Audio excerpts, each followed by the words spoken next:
I need you to use your imagination for a moment. Imagine a world where accidents are the leading cause of death and not heart disease. Imagine a world where 70 to 80% of so-called chronic health conditions like diabetes, hypertension, heart disease are virtually non-existent because we address their root cause. Now imagine a healthcare system that doesn't just treat disease but actively works with patients to heal. And finally, imagine a world where every doctor, every clinician is trained to do just that. This world is possible. But to get there, we need to confront the past, uncover the truths that were hidden, and embrace a healthier future. In today's video, I'll reveal one of those hidden truths: the Sydney Diet Heart Study. Like the Minnesota Coronary study I shared in a previous video, this study could have saved millions but was buried. Let's dive in. The Sydney Diet Heart Study ran from 1966 to 1973.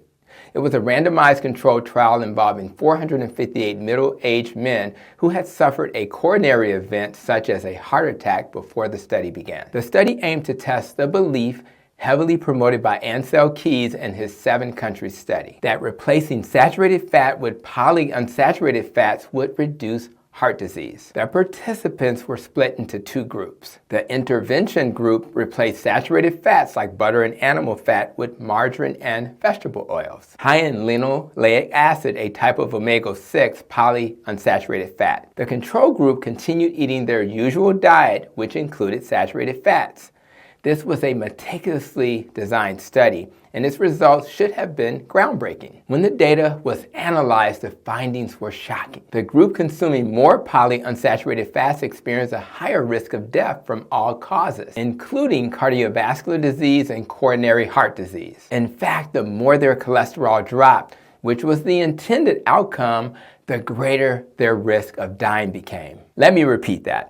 Lowering cholesterol with polyunsaturated fats didn't save lives, it actually cost lives. This directly contradicted the prevailing dietary advice at the time. Advice that demonized saturated fats and encouraged the use of vegetable oils and margarine. And I hate to say this out loud, but many doctors still believe this. But here's the most shocking part. These findings were hidden for over 40 years. The Sydney Diet Heart Study didn't fit the narrative that had been carefully crafted around saturated fats. By the 1960s and 1970s, Ancel 7-country study had already cemented the idea that saturated fat causes heart disease. The food industry, the government, and even healthcare organizations were fully committed to this idea. Revealing the truth would have forced them to admit they were wrong, something they weren't willing to do. As a result, the Sydney study was buried in archives and its findings were ignored. It wasn't until 2013 when researchers reanalyzed the data that the truth came to light. By then, the damage had been done. The fear of saturated fat had become ingrained in dietary guidelines worldwide, leading to decades of poor health outcomes. And what happens when an entire population is told to avoid saturated fats, you may ask? People turn to processed foods loaded with refined carbohydrates and industrial seed oils. Insulin resistance skyrocketed, paving the way for obesity and diabetes epidemics we face today. Rates of heart disease didn't go down, they went up. The fear of saturated fat distracted us from the real issue: metabolic dysfunction. The biggest driver of metabolic dysfunction is hyperinsulinemia, chronically elevated insulin levels that damage arteries, nerves, and ultimately organs, leading to the so-called chronic diseases we all fear. The solution isn't pharmaceuticals.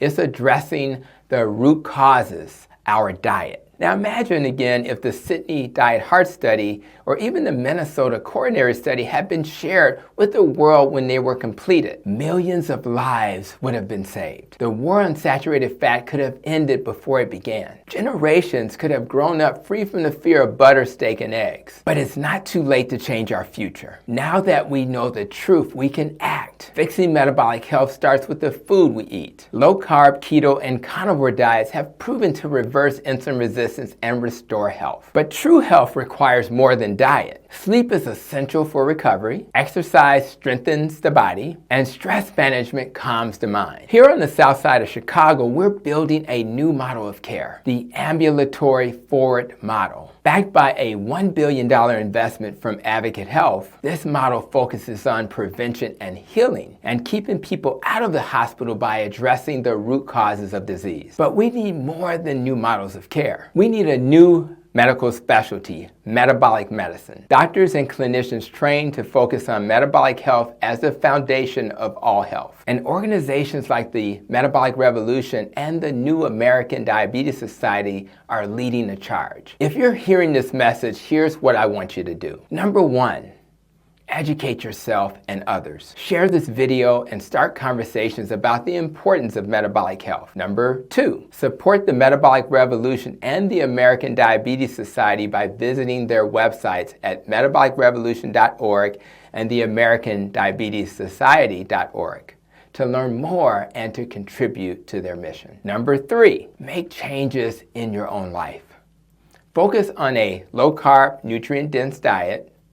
Prioritize sleep, exercise, and stress management. And finally, number four, advocate for change. Encourage healthcare professionals and policymakers to embrace metabolic health as the cornerstone of care. We all have a responsibility to get this message out. If you're one of the few hearing this today, let's create a butterfly effect. Spread your wings. Share this message. And together we can create a world where no one has to live with so-called chronic medical conditions. Thank you for coming to my channel, and I'll see you in the next video.